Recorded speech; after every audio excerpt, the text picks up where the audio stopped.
The Labour Party is facing internal turmoil.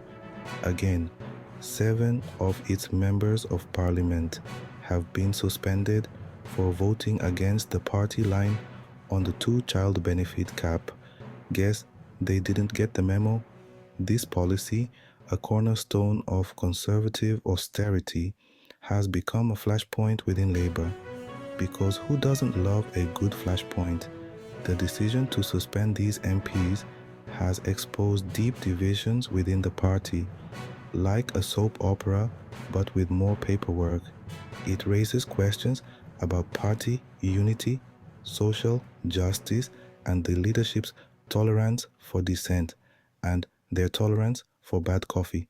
The message is clear: toe the party line or face consequences, or at least a sternly worded email. Some applaud Starmer for enforcing discipline, arguing that a united front is essential, because nothing says unity like a round of applause. Others condemn the suspensions as heavy-handed, seeing it as an attack on internal democracy and possibly their lunch breaks. The suspended MPs, many prominent on the left, vow to continue speaking out against the two-child cap, because who needs a quiet life anyway? At the heart of this dispute lies the controversial two-child benefit cap.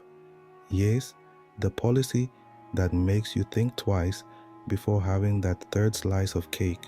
I mean child. Introduced by the Conservative government in 2017, this policy limits welfare payments for families to the first 2 children, because apparently three's a crowd even in politics. The policy has been widely criticized for disproportionately impacting low-income families. It's like a bad joke, but no one's laughing. Proponents argue it reduces government spending and encourages personal responsibility, because nothing says responsibility like juggling bills and kids. They believe families should be financially responsible for their children, as if kids come with a manual and a budget plan. Critics argue the policy is cruel and counterproductive, pushing families further into poverty. It's like trying to fix a leaky boat with a paper towel. The cap has been linked to an increase in child poverty, food bank use, and homelessness. Not exactly the kind of growth we were hoping for. Critics emphasize that many families relying on benefits are already working but struggle due to low wages, because apparently hard work doesn't always pay off. The two-child benefit cap has become a symbol of the Conservative government's austerity agenda, or as some might call it, the tighten your belt strategy. The Labour Party's stance on this policy is therefore of paramount importance, because someone's got to play the hero in this political drama. The 7 Labour MPs who defied the party whip on this issue are not alone in their opposition. They might not be the Magnificent Seven, but they sure are making a stand. Many within Labour and the wider public view this policy as unjust and harmful. It's like trying to fix a leaky roof with a band-aid. The MPs argue that the cap is a matter of principle, believing it is morally wrong to punish children for the size of their family, because let's face it, kids don't come with a user manual.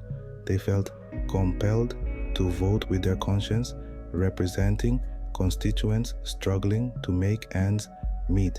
It's like trying to stretch a single slice of bread to feed a whole family. The MPs also expressed concerns about the cap's impact on women's rights, as it disproportionately affects women, because apparently women are expected to be financial magicians. They point out that the cap can trap women in abusive relationships due to financial dependence. It's like being stuck in a bad movie with no exit. The decision to defy the party whip was not taken lightly, but they felt it was important to stand against an unjust policy. Sometimes You just have to be the hero of your own story.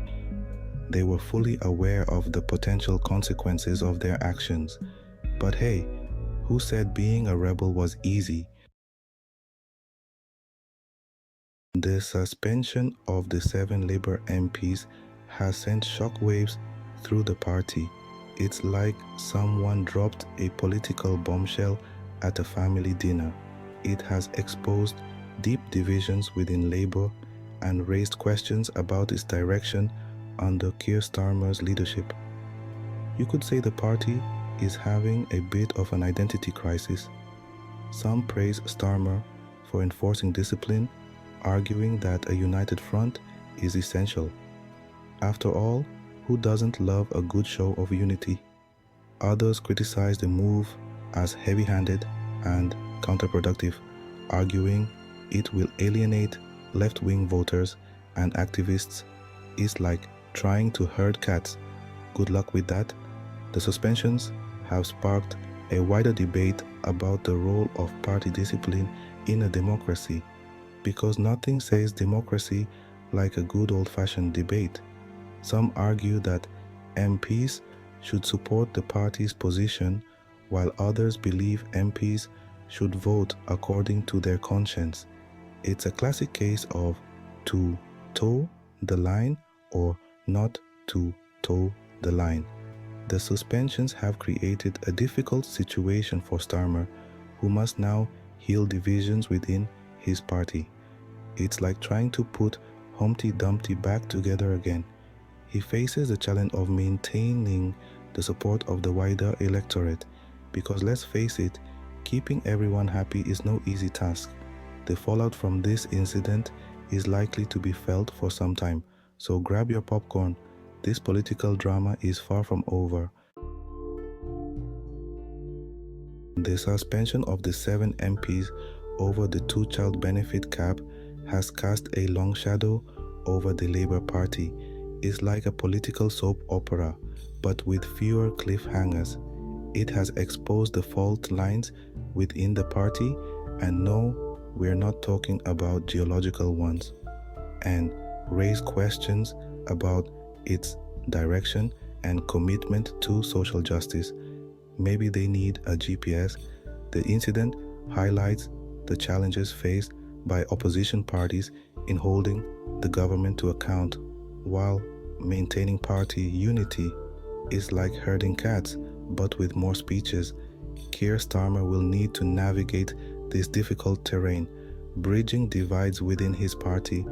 Time to channel his inner tightrope walker. The Labour Party is at a crossroads, and no, there's no Google Maps for this one, and the decisions it takes now will have profound implications for its future. No pressure, right? Only time will tell whether it can overcome its internal divisions. Maybe they need a team-building retreat? The party must provide a credible alternative to the current government. Easier said than done, but hey, stranger things have happened.